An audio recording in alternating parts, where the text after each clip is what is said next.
귀한 사랑에 감사를 드립니다. 오늘도 복되고 거룩한 날 우리에게 허락하여 주셔서 주님 전을 사모하는 마음 주시고 이 시간 주님 전에 하나님을 예배할 수 있도록 인도해 주시니 감사를 드립니다.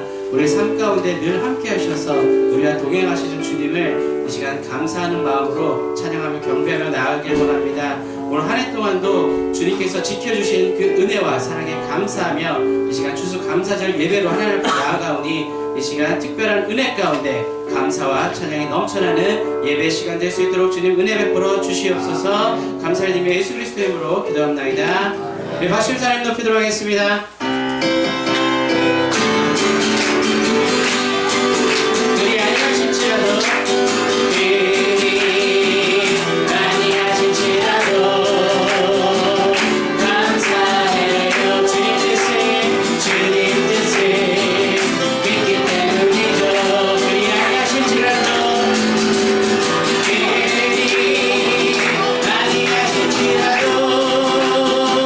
사랑해요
성경 124쪽입니다.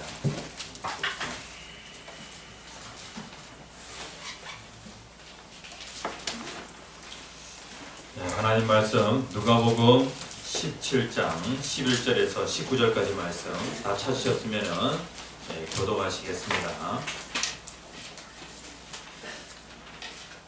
예수께서 예루살렘으로 가실 때에 사마리아와 갈릴리 사이로 지나가시다가 한 마을에 들어가시니 나병 환자를 예수를 만나 멀리 서서 소리를 높여 이르되 예수 선생님이여 우리를 불쌍히 여기소서 하거늘 오시고 이르시되 가서 제사장들에게 너희 몸을 보이라 하셨더니 그들이 가다가 깨끗함을 받은지라. 그 중에 한 사람이 자기가 나은 것을 보고 큰 소리로 하나님께 영광을 돌리며 돌아와 예수의 발 아래 엎드려 감사하니 그는 사마리아 사람이라. 예수께서 대답하여 이르시되 10사람이 다 깨끗함을 받지 아니하였느냐 그 9은 어디 있느냐 이 가운데 하나님께 영광을 돌려 돌아온 자가 없느냐 하시고 같이 읽겠습니다. 그에게 이르시되 일어나 가라 내 믿음이 너를 구원하였느니라 하시더라. 아멘.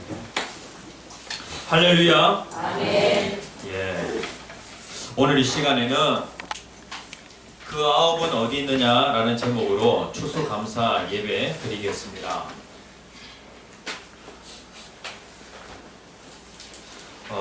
우리가 인생을 살아가는 가운데 누구나 다 행복을 추구하면서 그렇게 살아갑니다. 행복은 어디서 오는 것일까요? 소유에서 옵니까? 네? 성경적인 가치관은요, 세상 사람들은 많은 것을 가지면 행복해질 것이다 라고 그렇게 생각을 합니다. 좋은 차를 가지면, 좋은 집을 가지면, 그리고 또 통장에 잔고가 많으면, 그러니까 많은 것을 소유하게 되면 행복해질 것이다 라고 그렇게 생각을 하는데, 지금 대한민국은 아주 잘 살고 있습니다. 세계에서 10번째로 잘 사는 아주 강대국이 되었습니다. 그런데 참 안타까운 것은 무엇이냐면 행복지수가 점점 낮아지고 있다는 거예요. 행복지수가. 그렇다고 하면은 행복은 소유에서 오는 것이 아니구나 라고 하는 것을 발견하게 되어집니다. 성경은 인간의 행복은요 소유에서 오는 것이 아니라 관계에서 온다. 관계. 예? 관계가 행복이다. 하나님과의 관계, 그리고 이웃과의 관계. 그래서 성경은 하나님을 사랑하고 이웃을 사랑하라. 이 명령을 하나님께서 우리에게 주셨습니다. 그러니까 행복은 관계에서 옵니다.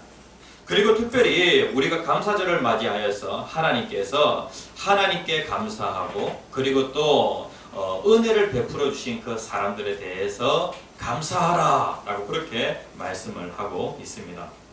감사하면 행복해집니까? 아니면 행복하면 감사하게 됩니까? 예? 닭이 먼저입니까? 달걀이 먼저입니까? 이거 정확하게 하셔야 됩니다.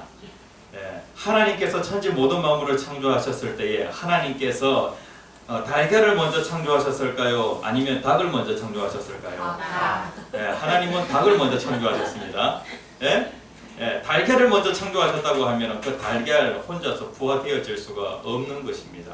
하나님께서 아담과 하와도 갓난 아이로 하나님 창조하신 것이 아니라 성인으로 창조하셨습니다.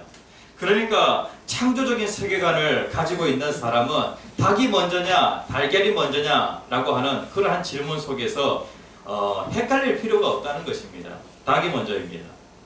마찬가지로 감사가 먼저냐 행복이 먼저냐, 뭘 먼저, 어떤 것이 먼저가 되어져야 합니까?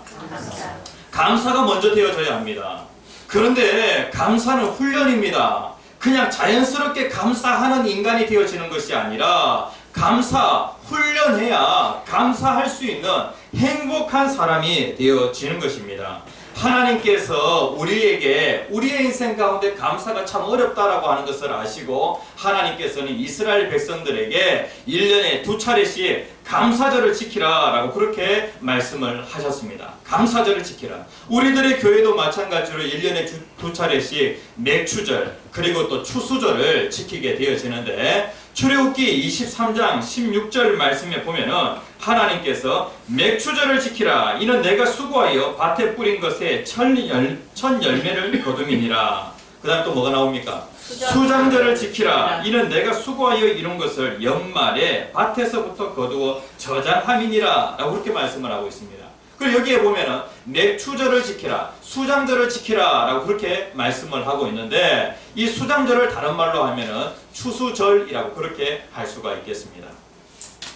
그러니까 이스라엘 나라는 1년에 2차례 추수를 하게 되어지는데, 보리 추수와 그리고 밀 추수를 하게 되어집니다. 추수하는 그 계절에 맞춰서 하나님께 감사절로 지키게 되어졌다는 것입니다.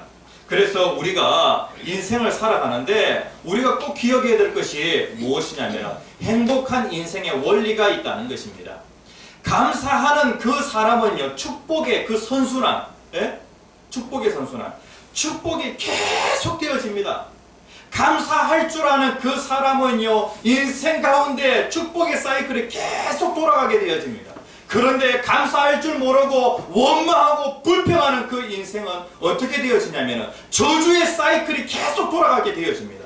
그러니까 야, 악순환 속에서 살아간다. 왜 내 삶 가운데는 계속해서 저주만 있지? 라고 그렇게 생각되어지는 인생이 있는 반면에, 어떤 사람은 야, 내 인생은 하루하루가 축복이다. 나는 축복의 그 사이클 속에서 살아간다. 이렇게 고백하는 그러한 사람들이 있다는 것입니다.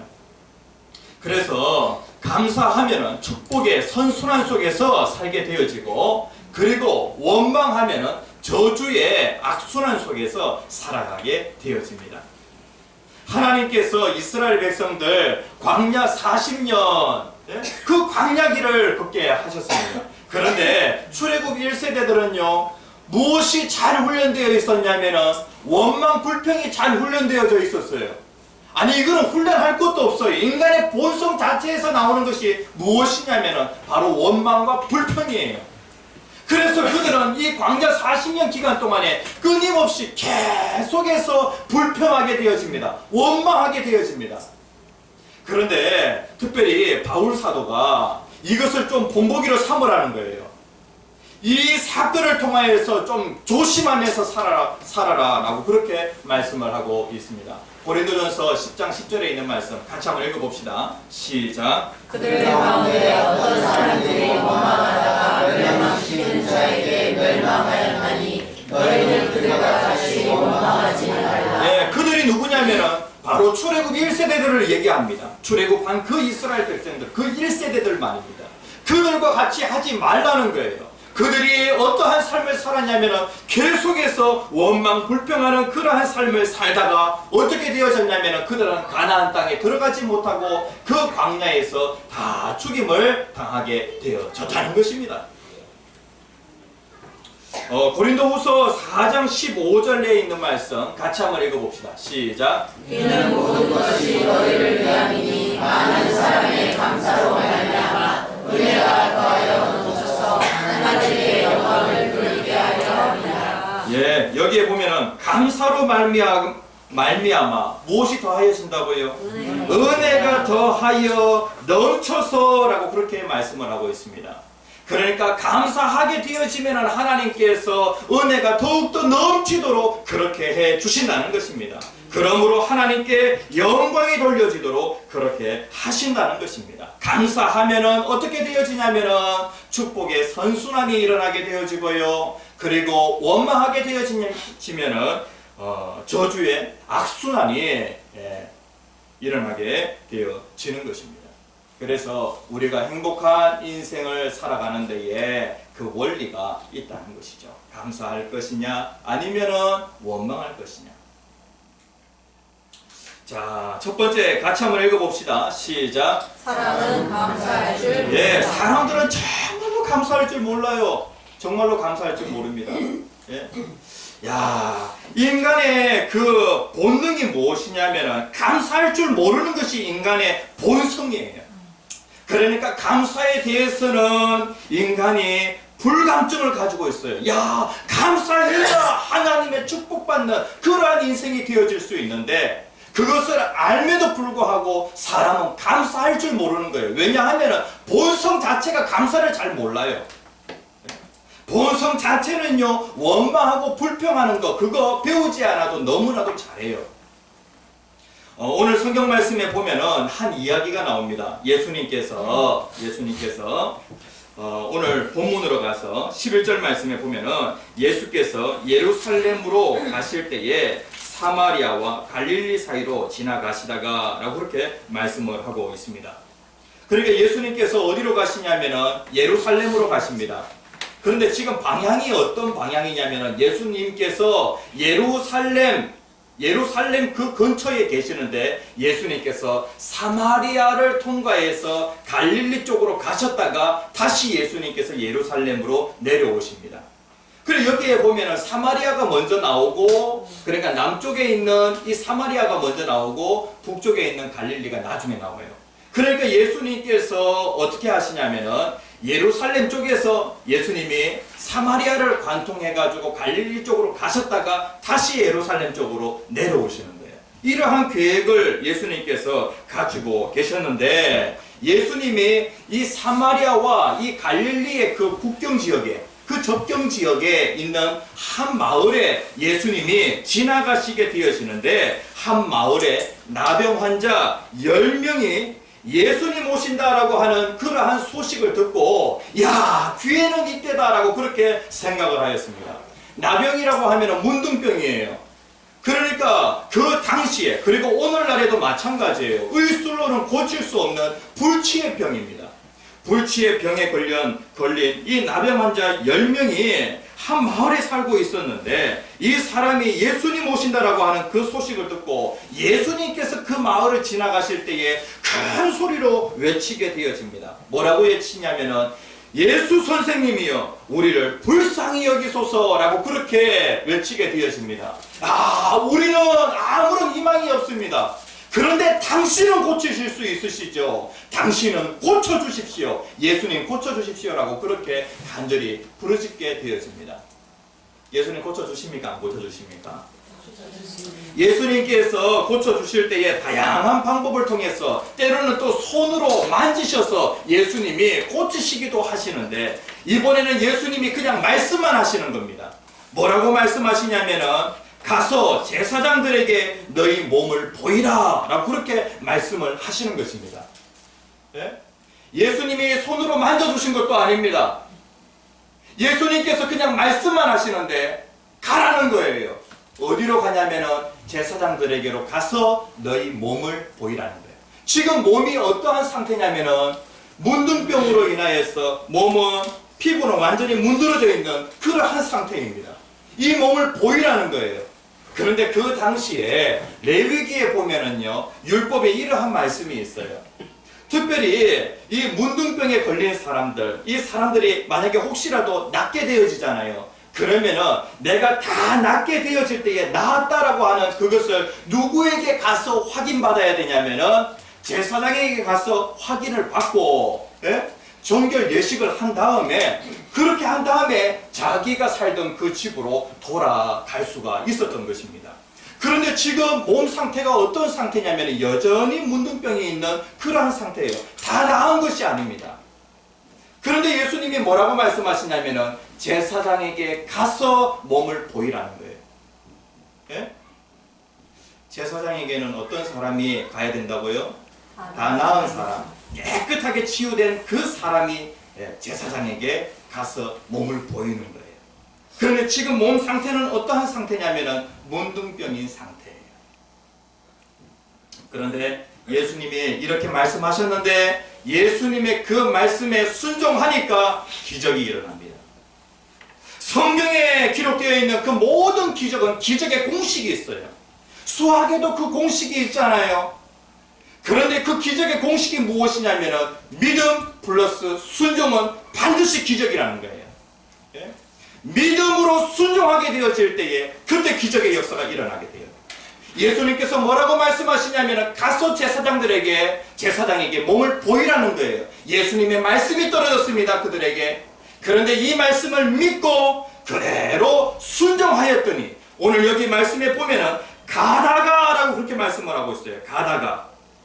14절 같이 한번 읽어봅시다. 14절 시작. 보시고 이르시되 가서 제사장에게 너희 몸을 보이라 하셨더니 그들이 가다가 깨끗함을 받은지라. 가기 전에 깨끗함을 받은 것입니까?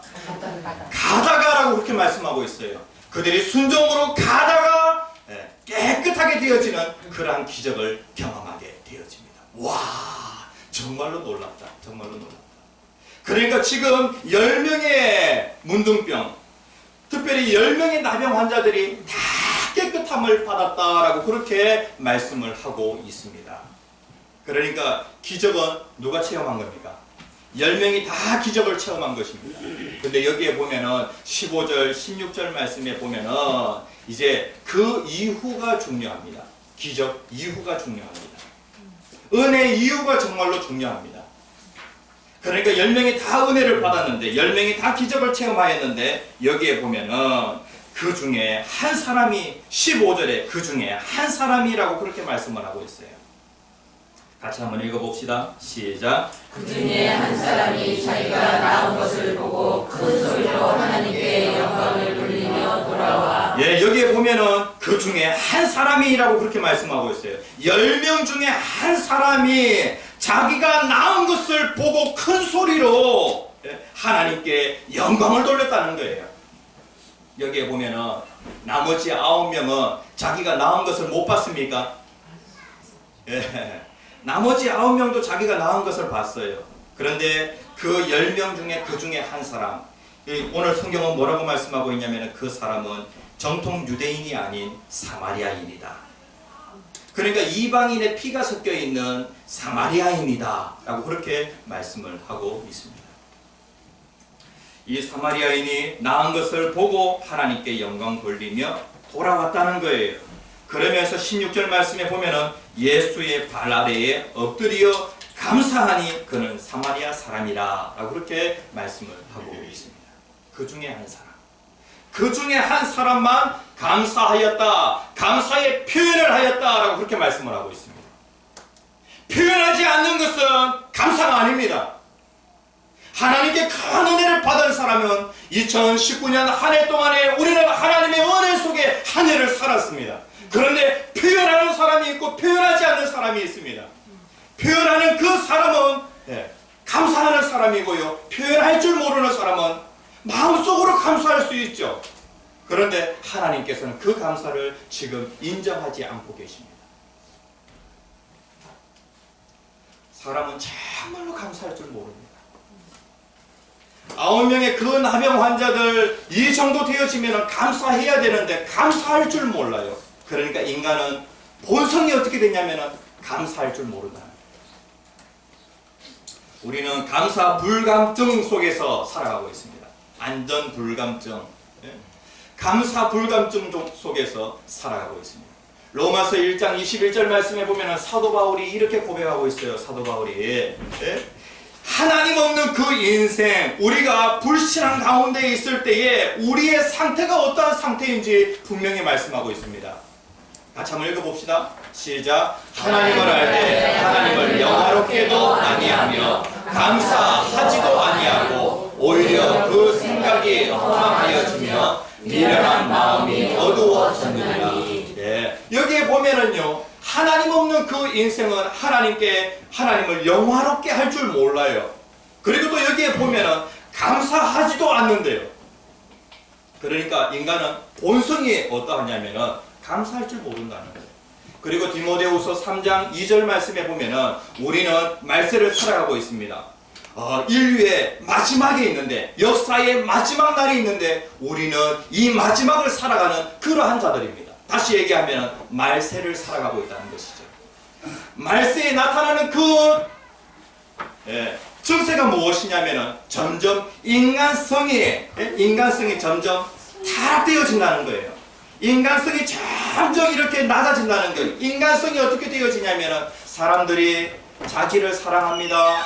그리고 돈을 사랑합니다. 서로 자랑합니다. 교만합니다. 비방합니다. 부모를 거역합니다. 그리고 여기에 보면은 감사하지 않는다라고 그렇게 말씀하고 있어요. 오늘날 우리는 정말로 잘 살고 있습니다. 그런데 점점 시대가 발전이 과학이 발전되어지고 있는데 나타나는 것은 인간성은 형편없이 땅에 추락하는 것을 보게 되어집니다. 그렇잖아요. 인간성이 점점 추락하는 것을 보면서 우리는 야, 이제 마지막 때가 되었구나 라고 하는 것을 알게 되어집니다. 말세에 나타나는 그 증세가 무엇이냐면 사람이 감사할 줄 모른대요. 감사할 줄 모른대요. 오늘날 우리는 많은 것들을 누리고 있는데 부모에게 대해서도 감사할 줄 모르고요. 또 선생님께 대해서도 감사할 줄 모르고, 그리고 또 하나님께 대해서도 감사할 줄 모르고 그렇게 살아가는 경우가 정말로 많습니다. 은혜 속에 살아가지만 그 모든 것들 그냥 당연하게 생각하면서 감사 불감증으로 살아가는 경우가 정말로 많습니다. 사람은 감사할 줄 안다고요, 모른다고요? 모른다. 이거는 본성이기 때문에 감사할 줄 모른다. 그러면 우리는 어떻게 해야 됩니까? 본성대로 살면 안 되겠죠?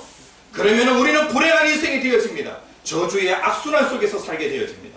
자꾸 훈련해서 하나님이 감사하라라고 그렇게 명령하셨으니까 어떠한 상황에도 감사할 수 있는 그러한 사람으로 우리의 인생을 자꾸 바꾸어 가야 하는 것입니다. 감사에도 비결이 있습니다. 여기에 보면은 세 가지 감사가 있는데 제가 오늘 같이 나누고자 하는 것이 무엇이냐면 세 가지 감사입니다. 첫 번째 어떤 감사입니까? 형통감사. 형통하면은 누가 감사하지 못해? 형통하면은 모든 일들이 술술술 잘 풀리게 되어지면은 누가 감사하지 못해라고 그렇게 얘기해요. 모든 것들이 잘 되어지면 여러분들 감사합니까? 예? 감사 못해요. 저는 2019년 올 한 해에 정말로 평안한 한 해를 보냈습니다. 마음도 정말로 평안했고 그리고 육체적으로도 정말 평안했습니다. 그런데 평안하니까 더 감사를 못하게 되어지더라고요. 야고보서 5장 13절 말씀에 보면은 고난 당하는 자가 있느냐 그는 기도할 것이요 즐거워하는 자가 있느냐 그는 찬송할지니라. 그러니까 형통 가운데 있는 그 사람들은 어떠한 삶을 살아야 되냐면 감사하는 그러한 삶을 살아야 한다는 거예요. 어떤 아들이 아버지에게 옵니다. 아빠. 내가 오늘 정말로 감사할 일이 있다고 그렇게 얘기를 하는 거예요. 차를 타고 차를 운전하고 가다가 그만 사고가 나가지고 차가 7바퀴를 굴렀다는 거예요. 그런데 내가 하나도 안 다치고 그렇게 살아서 지금 왔다고 그렇게 얘기를 하는 거예요. 그러니까 아버지가 뭐라고 얘기하면은 나는 너보다 더 감사하다라고 그렇게 얘기하는 거예요. 아버지는 8바퀴 굴르셨습니까? 라고 그렇게 얘기를 하는 거예요. 나는 한 바퀴도 안 굴렀다 라고 그렇게 얘기를 하는 거예요. 우리가 7바퀴 굴렀는데 거기에서 살아나잖아요. 와, 정말로 감사하다. 그런데 한 바퀴도 안 구른 것은요. 오늘 교회까지 오는 데에 먼 곳에서 우리 성도님들 여기까지 오는데 사고 없이 무사히 여기까지 왔습니다. 감사합니까? 네. 이런 것에 대해서는 그냥 감사하지 않고 형통에 대해서 감사하지 않고 그렇게 지나가는 경우가 정말로 많잖아요. 뭔가 문제가 생기면 그때 가서 하나님 감사합니다 라고 그렇게 고백하는 경우가 정말로 많이 있다는 것입니다. 형통감사 할 줄 알아야 합니다. 그 다음에 두 번째, 고난 중에 감사할 수 있어야 합니다. 고난 중에 고난. 우리의 인생 가운데 많고 많은 고난이 있습니다. 믿는 사람도 고난이 있고 믿지 않는 사람도 고난이 있습니다. 그런데 믿는 사람과 믿지 않는 사람의 차이가 있는데 특별히 믿지 않는 사람은 고난을 무엇이라고 생각하냐면요, 디딤돌로 생각할까요? 걸림돌로 생각할까요? 믿지 않는 사람들은 고난을 걸림돌이라고 생각합니다. 그런데 믿는 사람들은, 신앙을 가지고 있는 사람들은 이 고난을 디딤돌로 생각한다는 것입니다. 고난 가운데에도 감사하라라고 그렇게 말씀하고 있습니다. 빌립보서 4장 6절에 있는 말씀 같이 읽겠습니다. 시작. 아무것도 염려하지 말고 다만 모든 일에 기도와 간구로 너희 구할 것을 감사함으로 하나님께 아뢰라. 예, 아무것도 염려하지 말고 하나님께 감사함으로 아뢰라 라고 그렇게 말씀을 하고 있어요. 예? 특별히 다니엘이라고 하는 아주 그 위대한 신앙의 인물이 있습니다. 우리가 잘 아는 인물입니다. 다니엘 6장 10절 말씀에 보면은 다니엘이 이렇게 고백합니다. 그의 하나님께 감사하였더라 라고 그렇게 그가 기도하는데, 그는 하루에 3번씩 꼭 기도합니다. 그런데 지금 다니엘이 6장 10절에 이러한 고백을 하는데 지금 상황이 어떤 상황이냐면은 감사할 상황이 아니에요. 감사할 상황이 아니에요. 그 당시에 다니엘은 그 나라의 왕으로부터 총애를 받고 있었습니다. 이야, 신하 중에서는 다니엘 같은 사람 없다. 왕이 다니엘을 인정해 주는 거예요. 그러니까 주변에 있는 다른 그 신하들이, 주변에 있는 동료 신하들이 다니엘을 자꾸 시기하고 질투하게 되어집니다. 그래서 다니엘을 어떻게 하면 죽일 수 있을까? 그에게 흠을 찾게 되어지는데 특별히 신앙 외에는 흠잡을 게 하나도 없는 거예요. 그런데 그 나라에 왕을 신과 같이 그렇게 섬기고 있었는데 다니엘은 왕을 신으로 여기지 아니하고 다니엘은 하나님을 섬기면서 하나님께만 기도하는 거예요. 그러니까 이것을 흠으로 잡았다는 거예요. 그렇게 해서 주변에 있는 그 신하들이 어떠한 그 이제 모략을 세우게 되냐면은 왕 외에 다른 사람에게 기도하거나 그리고 섬기는 사람은 사자굴에 집어넣도록 하자라고 하는 그러한 그 법령이 만들어지게 되어집니다. 그러니까 다니엘은 어떠한 상황이냐면은 이제 기도하게 되어지면은 사자굴에 들어갈 수밖에 없는 그런 상황인데 그럼에도 불구하고 그날 집에 와서 평상시에 하던 대로 하루에 3번씩 기도하였다. 그의 하나님께 감사하였더라 라고 그렇게 말씀하고 있어요. 고난 중에 감사하는 그 다니엘의 모습을 보게 되었습니다. 감사하면은 선순환입니까? 악순환입니까? 선순환입니다. 감사하였더니 그가 사자굴에 던져지게 되어지는데 그 사자굴이 아니라 천사굴이 되어지는 겁니다. 천사굴. 천사들이 다니엘을 다 보호하게 되어지니까 사자가 이 다니엘을 삼킬 수가 없는 거예요. 기도하면은 이러한 일이 일어나게 되어집니다. 그리고 이 감사하니까 이러한 일이 일어나는 겁니다. 그래서 이 다니엘은 그 사자굴에서 나오게 되어지죠. 그리고 자신을 죽이려고 했던 그 주변의 그 신하들이 사자굴에 던져지게 되어져. 자기의 원수들이 싹 사라지게 되어집니다. 그리고 다니엘은 더 그 나라에서 왕의 총애를 받는 그러한 신하가 되어집니다.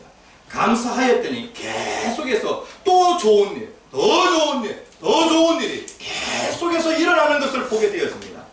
감사해야 합니다. 고난 가운데도 감사할 수 있어야 합니다.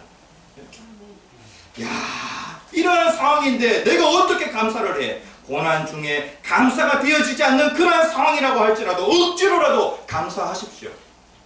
내 본성은 원망하고 불평하는 것이 내 본성인데 본성을 거슬려 가지고 자꾸 감사하게 되어질 때에 축복의 선순환이 일어나게 되어집니다. 그 다음에 3번째, 일상감사입니다.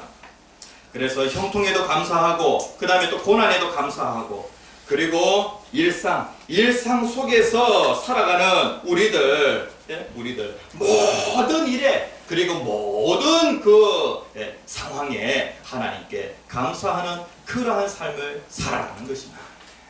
데살로니가전서 5장 18절에 있는 말씀 같이 읽겠습니다. 시작. 범사에 감사하라. 이것이 그리스도 예수 안에서 너희를 향하신 하나님의 뜻이니라. 네, 범사에 감사하라. 범사에 감사하라. 이 범사라고 하는 것은 무엇이냐면 모든 일에 모든 상황에 라고 하는 그런 뜻을 가지고 있습니다. 그러니까 모든 상황에 하나님께 감사하는 것입니다. 모든 상황에 감사하게 되어질 때에 하나님의 놀라운 역사가 나타나게 되어집니다. 마지막으로 한 이야기를 하고 마치려고 합니다. 넬슨 만델라 남아공의 흑인 대통령입니다. 이 넬슨 만델라 이 흑인 대통령은요 흑인 또 인권 운동가로 잘 알려져 있고 이 사람은 1964년에 종신형을 선고받고 외딴 섬에 갇혀가지고 억울하게 27년간 감옥 생활을 하였습니다.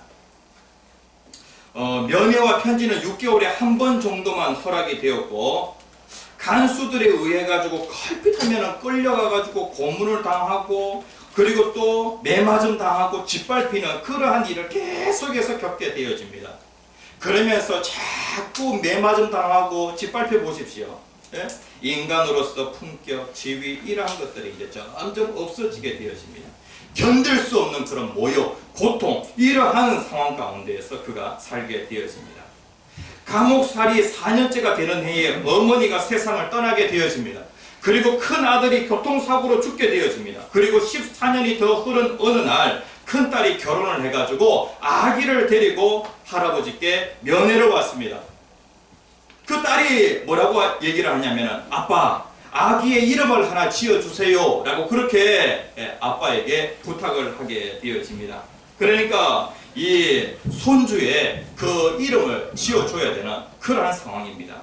그런데 종이에다가, 쪽지에다가 글을 딱 써가지고 이름을 건네주었습니다. 그 이름이 무엇이었냐면 바로 희망이라고 하는 그 글자가 거기에 딱 쓰여져 있었습니다. 그러니까 감옥 생활 중에서 희망을 노래할 수 없는 그러한 상황인데, 그런데 그 손주의 이름을 뭐라고 딱 지어줬냐면 희망이라고 그렇게 지어주었습니다. 그 후에도 만델라 대통령은 13년이나 더 옥살이를 하게 되어집니다. 그러니까 그는 71세에 이제 그 감옥에서 풀려나게 되었습니다. 그러니까 감옥 생활만 몇 년을 했냐면은 27년간. 그러니까 44세 이 젊은 나이에 감옥에 들어가서 71세에 늙은이가 되어가지고 27년간 억울하게 감옥 생활을 하고 나왔다는 것이죠. 그런데 이 사람은 신앙을 가지고 있는 사람입니다. 그 이후에 그는 남아공에서 최초의 흑인 대통령이 되어집니다. 그리고 그는 2013년 12월 5일, 그러니까 95세의 그 나이에 세상을 떠나게 되어집니다. 이 사람이 세상을 떠나게 되어질 때 세상의 모든 사람들이, 야, 이 만델라 이 전 대통령은 인간의 품격을 한 단계 올려놓은 그러한 사람이다라고 하면서 모든 사람들이 다 존경하였습니다. 한 기자가 와서 이분에게 이런 질문을 했다고 합니다. 선생님은 그 오랜 세월 동안 지옥 같은 생활을 하고서도 어떻게 이렇게 건강할 수 있었습니까? 그러니까 감옥 생활만 한 27년을 하였는데, 그런데 그런 지옥 같은 생활을 하고서도 어떻게 건강할 수 있었습니까? 라고 그렇게 질문을 하였습니다. 그러자 넬슨은 이렇게 얘기합니다. 나는 감옥에서 하나님께 늘 감사했습니다. 하늘을 보고 감사하고, 땅을 보고 감사하고, 물을 마시면서 감사하고, 음식을 먹으면서 감사하고, 강제 노동을 할 때에도 감사하고, 늘 범사에 감사했습니다. 나는 감옥 생활은 저주가 아니라 발전을 위한 귀중한 시간이었습니다. 그러니까 감사할 수 없는, 원망하고 불평할 수밖에 없는 그러한 상황 속에서 계속해서 감사하였더니 이 지옥 같은 감옥 생활이 아니라 천국 같은 그런 감옥 생활을 보내게 되어지고, 그리고 이 감사는 선순환을 일으켜서 더 큰 축복, 더 큰 축복, 더 큰 축복으로 하나님께서 그렇게 그의 인생 가운데 갚아주셨다는 겁니다. 그런 대통령도 되었습니다. 그러니까 71세에 감옥에서 나와갈 대통령도 되었습니다. 그리고 또 노벨 평화상도 받았습니다. 그리고 또 그는 95세라고 하는 그런 나이에 세상을 떠났으니까 장수도 얻었습니다. 하나님께서 감사하는 그 인생에게 축복의 선순환이 일어나도록 그렇게 역사해 주시는 것입니다. 이제 기도합시다. 우리들의 교회 성도님들, 우리는 참으로 감사할 줄 모릅니다. 항상 본성에 이끌려 그렇게 살아가면 우리의 인생은 저주의 악순환이 되어집니다. 하나님, 내 인생 이제는 바꾸어지기를 간절히 소원합니다. 내 인생에 변화가 있게 하여 주시옵소서. 형통에도 감사하고 고난에도 감사하고 모든 일에 범사에 감사할 수 있는 그러한 저희들의 삶이 될 수 있도록 도와주시옵소서. 주여, 소리 크게 외치시고 기도하겠습니다. 주여, 주여, 주여.